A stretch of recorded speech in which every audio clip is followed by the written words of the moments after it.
ঠিক আছে?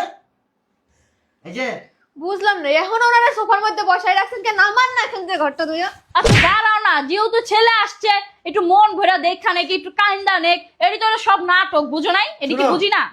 তুমি এমন কি করছো? একটা ঘটনা বলো তো আমার বাপের সাথে। ভাইয়া কি যে বলেন, আপনার আব্বার সাথে কি করি না এইটা বলেন। উঠতে লাথি, বসতে উষ্টা, মানে কি কি যে করছে। হ্যাঁ ভাত খাইতে দিই না, হ্যাঁ ঠিক মতো কোনো কিছু দিই না, হ্যাঁ অসুস্থ হয়ে পড়লে ওই রকম করে থাকে, আমরা দেখতেও যাই না। সব থেকে বড় কথা কি জানো? এই যে সপ্তাহখানিক আগে আমরা তিনজনে মিলা একটা ট্যুরে গেছিলাম 1 সপ্তাহ লাইগা।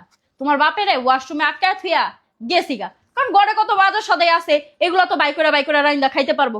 ওই মনে করো পান্তা ভাত ছিল 4-5 দিনের, পান্তা ভাত আর 2টা কাঁচামরিচ দিয়া গেছিগা। টয়লেটের ভিতরে পান্তাভাত কাছে মরিচ দিয়ে গেছো গা। বাহ বাহ, বাহ, চমৎকার চমৎকার। আমি অনেক খুশি হয়েছি, অনেক খুশি হয়েছি। এই যে ওরা তো তোমার সাথে কম কিছু করছে, আমি আইসা পড়ছি এবার।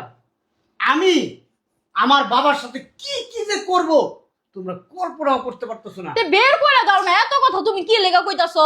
আমার বাবার জন্য তোমাদের কি কি পুরস্কার দেবো তোমরা তা চিন্তাই করতে পারতেছো না।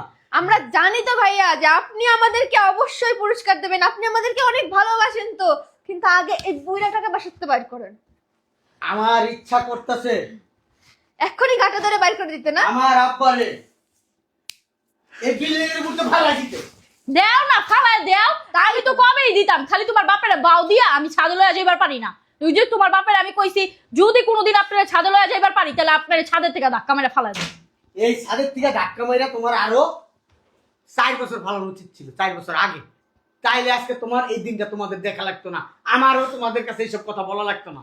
পুরো জীবনটা তোমার বাপে আমার তেজপাতা করে দিছে। তোমারে বিয়া করে আমি যতটুকু মানে সুখে শান্তিতে না কাটাইছি, তোমার বাপে মনে করো এই কয়টা দিন আমার জীবনটা তেজপাতা করে লাইছে। আচ্ছা এখন আমার একটা ডিসিশন দাও।